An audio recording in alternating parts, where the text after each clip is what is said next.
The 2058 World Cup will be kicking off and completing, obviously, in this season. We have been drawn in Group A with the hosts, India, New Zealand and Poland. We also kick off the entire competition against India.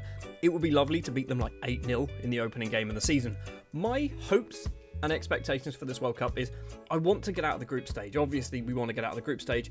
I would quite like to get to, let's have a quick look at the rules. The quarterfinals would be nice. Getting to the quarterfinals, I think, would be a pretty big deal for a side like Jamaica. I don't think we've got enough of us behind, like, basically to get any further than the quarterfinals. But if we get a lucky draw, maybe we can make it to the semis. I think the final's probably a little bit too far a reach. We've also obviously got Montego Bay United to worry about, but realistically, we win everything with them, don't we? So, without further ado, let's jump forward to possibly the end of the group stages in the World Cup, see how things go. We haven't kicked off the season, obviously the transfer window is not open, which is why we're not really talking too much about Montego Bay United as of yet. So we've made it all the way now to the 29th of June. The transfer window for Montego Bay United has opened, but as you can see here, we have done pretty good in the World Cup so far. We did kick off the entire tournament with a lovely, exciting 0-0 draw against the hosts, India. I would have liked to absolutely smash them, but clearly that wasn't the case. New Zealand, however, were on the end of an absolute hammering, losing 9-1. Carlington Armstrong with a hat-trick, DeAndre Batista with a hat-trick, Damar Johnson, Roxroy Wolf, and Johnny Palmer also on the score sheet. We then beat Poland to round off the group stages 4-0. Armstrong with 2 more goals than this, Wolf with another goal, and Trevon Grant with a goal in the 96th minute, setting up a second-round tie against Australia, which we win 3-0. So we've beaten both of the big teams down under. Armstrong again, Wolf again, Johnny Palmer again. We are scoring lots and lots of goals in this World Cup. We move forward to face Mexico, a Mexico side that we do kind of beat quite often. I mean, if this button actually works, it doesn't work. Well, I'm sure there's a way that you can see how many times we've played Mexico, but I can't for the life of me find out. We have done not horrendously badly against Mexico. We do beat them on occasion, so I'm hoping we can do the same, which would put us through to the quarterfinal. A quarterfinal up against possibly Portugal or Belgium. The semi-final, if we make it all the way that far, France, USA, South Korea, Chile, Norway, England, Germany or Colombia. And then obviously the final is everyone else who's still in the competition, who isn't in that first list that we just mentioned. Just in case you're wondering, by the way, this is the squad. I haven't picked it. I've literally just asked the assistant to do whatever they feel like is relevant. I haven't picked anyone. We do have players like Goldsack. We've got Collier as well. Obviously, not a natural Jamaican. Same with Goldsack, in fact. So we've got a few players that have kind of come over to Jamaica and are actually qualifying and getting game time as well. Collier being a big one. Goldsack actually has got 10 assists in his last 7 games, which is a lot. He is out of contract tomorrow, though. And that contract obviously is with Montego Bay United, a Montego Bay United side that have not kicked off their season just yet. We've got £11 million transfer budget to spend, which is our entire bank balance. This is worrying. It's going downhill. I mean, the highest point now is right up the start there. So back in 2053, 5 years later, we've gone all the way down to 4.3 million. It's actually back up to 11 and a bit because of, I'm going to assume, season tickets and various things like that. But yeah, the window is open. I don't think we've done any business yet. No, we've done absolutely nothing at the moment. But obviously, plenty of time to do so. Let's jump forward then to the next point, I guess, in the World Cup for our Jamaica side. So, as you know, we were drawn up against Mexico in the round of 16, which we did manage to win that one, beating them 4-3 in the end. Palmer, Wolf, Palmer and Forrester with the goals in this one. It means we go on into the quarterfinals. A quarterfinals up against Portugal that we somehow managed to get through as well. It was a 0-0 draw. We arguably should have won because Carlington Cohen did miss a penalty on the 38th minute, but we go through on penalties anyway. 6-5 by the looks of it, so Samido is the man to miss the penalty, which means we've made it through to the semi-finals. And a semi-final match up against Germany, and we took the lead almost immediately. Within the very first minute of the game, Roxroy Wolf is there. 42 seconds were on the clock when we take the lead against Germany, and just 11 minutes have passed and we double our lead. Carlington Cohen putting it into the bottom corner, and we are not done. We are now on the 16th or 17th minute of the match. McClare collects the ball. What's he going to do? Plays it on the ground to Armstrong, takes a few touches, long range effort, not very good goalkeeping. We beat Germany in the World Cup semi-finals 3-0. We have made it to a World Cup final with Jamaica.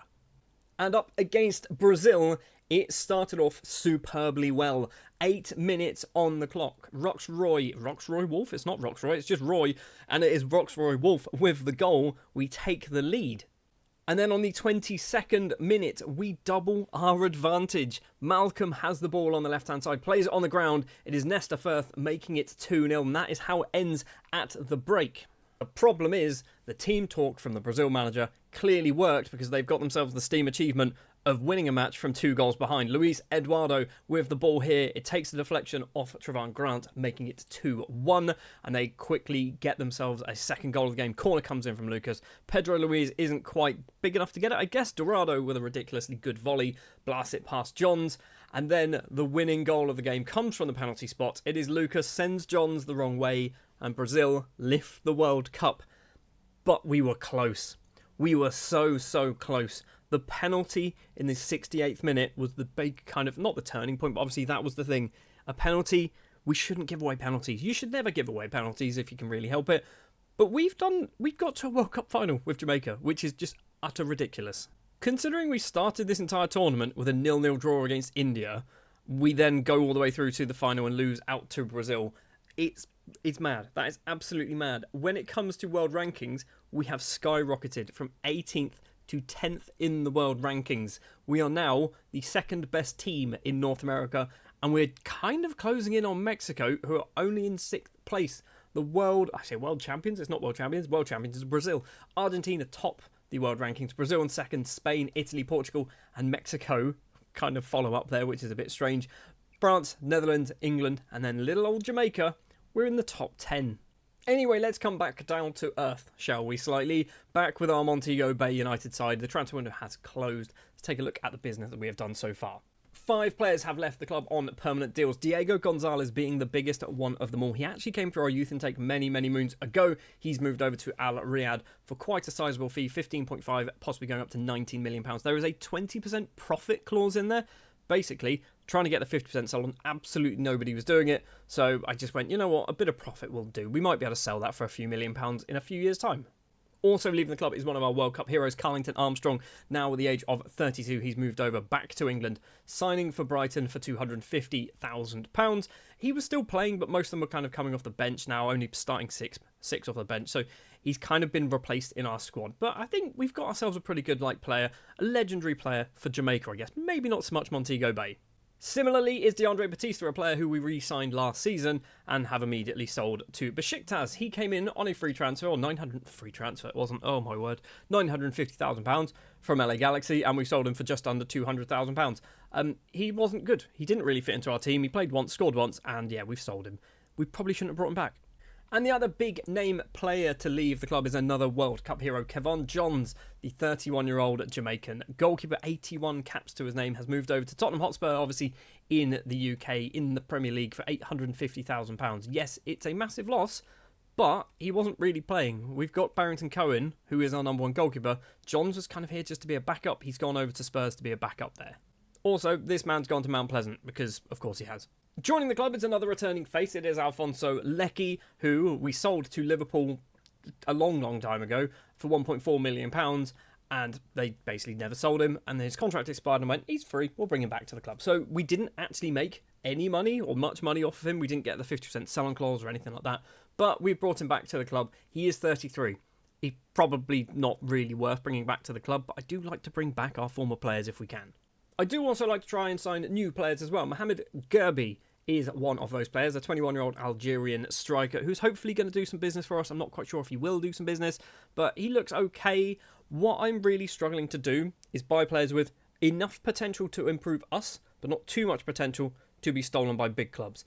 This is the big problem that we've had, I think, with Montego Bay United, is I'm getting players who've got world-class potential, or potentially world-class sort of level footballers, and they don't want to play in Jamaica, which is completely understandable. I need to get players who are going to be just below world class and quite content to play in Jamaica for the rest of their lives, like Eddie Gomez.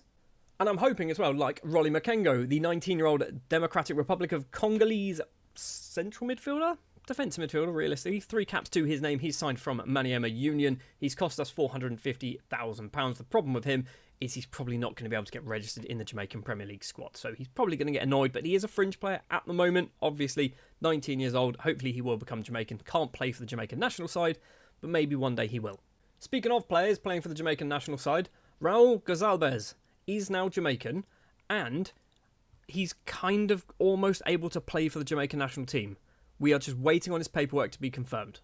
As is Jean-Claude Cherestal, the American. He's waiting on his kind of paperwork to also be confirmed so he could play for the Jamaican national side.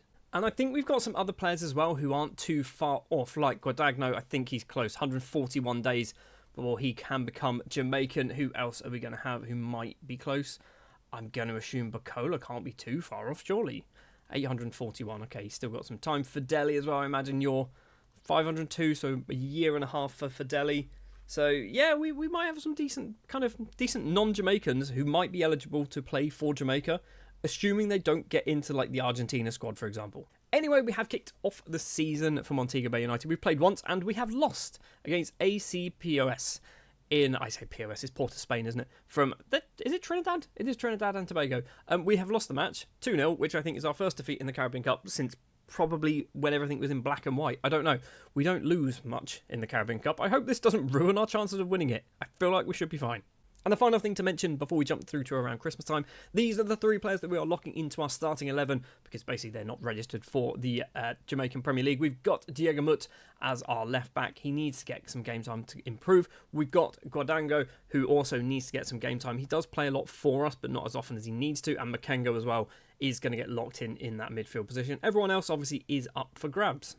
It is now the 30th of December 2058. We have obviously topped the table. We have just beaten Malloy's 30-0, Dunbeholden 11. We've got Rivoli United at 12-0, so obviously scoring lots and lots of goals. Positive 82 goal difference. Always nice to see. The question is, did we win the Caribbean Cup? Yes, we did. Who did we beat in the final? Defence Force of Trinidad and Tobago. Third place was Athletic Club Port of Spain, also from Trinidad and Tobago. We will be obviously entering the North American Champions League as well soon enough. You can see AC POS, and Defence Force are there in the first round. We'll be joining in at the second round against Columbus or Tigres. We always seem to get like a difficult pairing. Can we not get somebody a little bit easier in the first round? It is now obviously a transfer window. We have got £23 million to spend. I don't want to spend it, okay? I say that now out loud to you so you can all hear, and then watch me spend probably £10 million on players that I really didn't need. Just to sort of show you as well, no transfers have happened as of yet. Doesn't mean that they won't, however. Oh, and I'm an idiot. 2 other players have joined the club, but they were on last season's transfers technically, and they haven't been mentioned yet. We've got Alessandro, that's his name. Geraldo, who is an Italian striker formerly of Bologna. He's come in on a free, gone out on loan to Cavalier. Hopefully get some game time there, but apparently he's played once off the bench in the JFF Cup, so maybe he's not playing there. And another player to join on a free transfer is Jep Kleisner, who is a 19-year-old Danish right-back signed from FC Midtjylland. Once again, similar situation. Contract had expired, picked him up on a free transfer. I wanted to loan him out, but nobody really wanted him. He's actually sat in our reserves, and he's okay with that, which is good. If he becomes Jamaican, he might play for the Jamaican national side. There was also some other transfers here. So Ramon Mitchell did move to Mount Pleasant as well, doing the whole thing that lots of people do.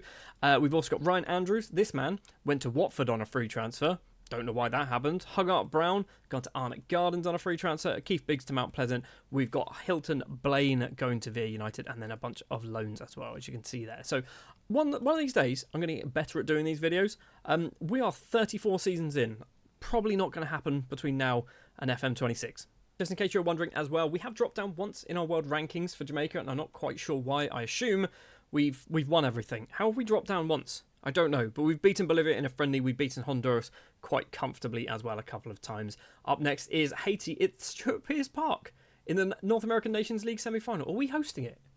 Is it being hosted by Jamaica? Does that mean the final might be in my very own stadium? We don't know where the final's being played yet, but I'm hoping it's in my ground. Well, now on the 30th of January, we have 100 positive goal difference after just 16 games for our Montego Bay United side. Obviously, the window has now closed. So what have we done? Maybe not a lot. We've still got 23 million to spend.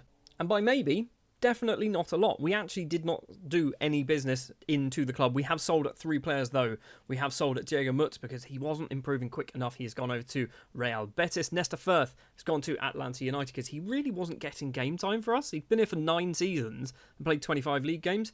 Just wasn't basically good enough to get into our team. And Trezor Katenge has moved over to the MLS, signing for Real Salt Lake. Trezor Katenge, by the way, who is eligible to play for the Jamaica national side, just doesn't want to do it. He thinks he's going to get in the France team. I hate to break it to you, Trezor. It's not happening. So kind of an uneventful January for us, but I guess the key thing is we have kept a bunch of money in the bank. We've got £12.8 million still in our coffers and nearly £24 million worth of transfer budget, which we are obviously not going to spend now until next season. Well, on the 13th of April now, we have obviously completed the Jamaican Premier League and we have won it comfortably, but we haven't won the title yet because that's not how this works. And we have drawn a game against Treasure Beach. 149 positive goal difference, 76 points on the board.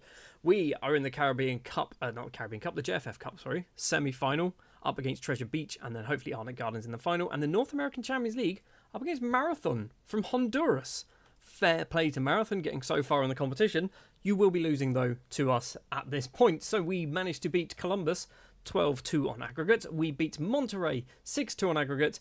And now it's up against Marathon, which I believe this is a one-shot deal. It's not, it's a two-shot deal. And then, yeah, we'll be up in the final against Atlanta United or Real Salt Lake. I will be fuming, by the way, if Marathon managed to beat us. As for the North American Nations League, we made it all the way through to the final where we played Mexico. And unfortunately for us, Mexico did take the lead. And then in the second half, everything happened kind of in the first half. In fact, I think everything happened in the second half, not in the first half. Forrester has the ball for us. Long range effort, blasts it past the goalkeeper. It is 1-1. Mexico retake the lead. However, it is Garcia to get past one of our players. Loads and loads of space for himself. All he needs to do is get it past the goalkeeper, which he does pretty comfortably. But their lead did not last for too long. It is DeAndre Batista, I assume it is Batista, who curls it into the top corner, making it 2-2, sending us into extra time. And then extra time means Mexico retake the lead. It's Trevino on the ground, finds Arena. Arena can put the ball in the back of the net. It's 3-2. We're not done yet. There is an equalising goal for Jamaica, and I'm not quite sure who scores it, but it's fallen for Thompson. Plays it on the ground to Batista, takes a couple of touches, blasts it past the goalkeeper. It is 3-3, and unfortunately, we lose on penalties. And the way I do highlights, I don't think it shows all the penalties. That's McClare missing one, obviously. It might show all the penalties, I don't know, but basically, take my word for it, we lost on penalties. So it was McClare and Roxroy Wolf, the two unfortunate players for Jamaica to miss their spot kicks, meaning we do finish second place. But finishing second place has meant we have moved up to 10th in the world rankings, joint, in fact, with Belgium. So have we moved up? Sort of. We've moved up to 10th-ish. Sort of, maybe, kind of. Before we go to the end of the season, let's take a very quick look at the youth intake. It's not amazing. It's certainly not amazing. We've got Everton Barber, who could be good. I'm not too convinced. We've got Webby, who looks all right. Actually, I quite like Webby, but he plays in positions that we don't need, so we need to retrain him. We've got another Everton. This time is Everton Hyde, who I don't think looks very good at all. And Kevin Brown. Pretty sure we had a Kevin Brown come through our youth intake last season. We've got another one who plays on the left wing. And Trevor, who is, for some reason, from England. And I'm going to say, yep, I was going to guess Zimbabwe. He's also from Zimbabwe. Fair enough. Tyler Vodder as well. Apparently, he's all right at the moment, but he might not have a huge amount of potential. Right, last thing to do then. Let's jump to the end of the season. Are we going to win everything else? Which we probably should do, because we are the best team in North America. First things first, the JFF Cup. We win that one, beating Arnett Gardens 3-1 in the final. Then the Jamaican Premier League, we win that one too, beating Mount Pleasant FC 5-0 in the final. Then up against Atlanta United in the North American Champions League final. So we got past the side from Honduras. We take the lead through Gerby after 18 minutes. We then double our lead just 3 or 4 minutes later. It is Roy on that right-hand side. I think it's Kevon Roy is his name. Plays it on the ground. Fideli is there at the front post to make it 2-0. And it doesn't stay 2-0 for long because on the 26th minute, we do make it 3-0. McGinty on the left-hand side. He's not really a left-back, but he's the only one who can play there. Finds Eddie Gomez, and the Mexican international puts it past the keeper, making it 3-0. Then very little happened for quite a while, and then on the 78th minute, we make it 4-0. McClare, long-range effort, falls to Gomez after hitting the post, making it 4-0. And we are not done there. We've got one more goal to score. for us to lift the North American Champions League trophy once again. Toati has the ball, the Algerian, plays it forward, finds Gerby on the right-hand side. I think it's Eddie Gomez, maybe. It's not, it's Johnny Palmer is the man to get the 5th goal of the game. We win it 5-0 against Atalanta. We win the North American Champions League once again. Looking at the XG graph, they did nothing for probably 70 minutes, which is pretty impressive. And speaking of impressive, Fedeli scored 62 goals in all competitions this season. Our top goal scorer, 10 assists as well. Bacola gets 54 and 41 assists. If he can become Jamaican and play for the Jamaican national side, that's going to be absolutely amazing. Because I feel like at this point, he should be playing for Argentina. He's 28. He's in the prime of his career. He should be playing for Argentina. Johnny Palmer, 35 goals, 18 assists. He's really good. He's really good. He is wanted, though, by teams in Saudi Arabia. Eddie Gomez, if he didn't have Mexico caps, he would certainly have caps for Jamaica. He's got 19 and 8 assists. Carlington Cohen, 21 years of age. Obviously, double figures there. 10 goals and 7 assists. Courtney McClare, 10 goals, 11 assists from defensive midfield. Courtney McClare is really good. For a player who just came for our youth intake, I didn't really think much of him, I don't think, when he turned up either. He's turned into a really, really good footballer. Also, sorting by assists, we've got Kevon Roy, 31 assists from right back. He's not very good, but just gets assists for fun. McGinty with 26 assists from left back. Johnny Palmer we've seen with 18. McClare with 10. Fedeli with 10. We've got Gomez with 8 as well. We are getting... Silly players are getting silly amounts of just stats and numbers, aren't they? 62 goals in one season is ridiculous. He is wanted by Dortmund, Roma, and a bunch of teams in Saudi Arabia, so I fear Fedeli might be on his way out soon. Before we finish this season, however, I want to show you some things. Now, these aren't necessarily the best players in the world, but Raul Gazolabez, I'm still not sure if that's how his name is pronounced at all, is now declared for the Jamaican national side, which means I can call him up to the next competition, and I think I might do that. Nicola Guadagno, still not sure, has also declared for the Jamaican national side, so I can call him up. And I am definitely going to be doing this. I'm going to call them up, give them 1 cap, so if they get really good, they can't just be poached by like Italy or whoever their actual other nation is. But yeah, Guadagno can now get called up for the Jamaican national side. As can Stefano Paluzzi, a player who literally has not played a single league game for us. He spent time out on loan at Humble Lion, Waterhouse and Via United. He's only played 18 league matches, scoring 9 goals, but he's also able to play for the Jamaican national side, and you've got to bet your bottom dollar that he is going to. There are a few other people who I think have recently become Jamaican, like Carrero, but he does have 13 Venezuela caps. We've got, is it Pereira? He's got 1 cap now for Argentina, which is annoying because he would obviously walk straight into that squad. Fedeli, how far away is Fedeli? It's under a year. This time next year, Fedeli might have Jamaica caps if all goes to plan. Bacola as well. Obviously, we've had a look quickly at this, but 585 days. It's possible. This man, by the way, he's technically Jamaican. He's eligible for Jamaica, but he's still waiting his paperwork. It's been 2,123 days. I hope this gets cleared up because I want to get him a cap. Because I feel like he'll play for us right now, but maybe in a year's time he might go, actually, you know what, I can play for the USA. And I don't want him to do that. So all in all, it's been obviously a successful season for our Montego Bay United side, but it's also been a very successful season for our Jamaica team as well. World ranking of number 10. We've got a season summary. I literally never click these things. And we've also become the runners-up of the World Cup in 2058. I think we've only got 1 more World Cup in us between now and FM26, which means this could be our best ever World Cup performance. Although there is 1 more World Cup to go, which is clearly hosted by the United States, maybe we can go 1 step further and win the whole thing.